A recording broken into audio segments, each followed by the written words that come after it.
இன்று மாலை 5 மணி அளவில் என தமிழ்நாட்டின் பல பகுதிகளில் அவர்கள் இருக்கிறார்கள், உடனே வந்து சேர முடியாது. ஆகவே இன்று மாலை ஜூம் இணைய வழியாக நாங்கள் பேச இருக்கிறோம். இந்த நேரத்தில் அதிமுக திமுக ஆட்சி வைக்கக்கூடிய சூழல்லாம் இருக்கு. அதெல்லாம் சாத்தியமா? அதை நீங்க எப்படி பாக்குறீங்க? ஒரு பிரதான எதிர் நிலையில இருந்து அவங்க ஒரு முகாமை சேர்ந்து ஆட்சி வைக்கக்கூடிய சூழல் அமையுமா? அதை நீங்க ஒரு எலக்ட்ரல் பாலிடிக்ஸ்ல ரொம்ப உறுதியோடு சொல்லிருக்கீங்க. நீங்க அதை சப்போர்ட் பண்ணுவீங்களா? அது அங்க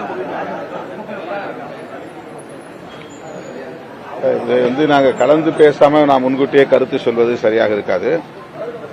எங்க தோழர்கள் என்ன நினைக்கிறார்கள் என்பதை அறியாமல் நானே ஒரு கருத்தை முன்கூட்டி சொல்ல முடியாது.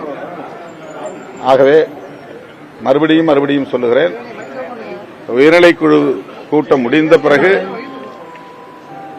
நாளை காலை பிரஸை, அதாவது பத்திரிகையாளர்களை முறையாக அழைத்து நாங்கள் பேசுவோம். அதாவது உயர்நிலைக்குழுவில் எடுக்கிற முடிவை அறிவிப்போம்.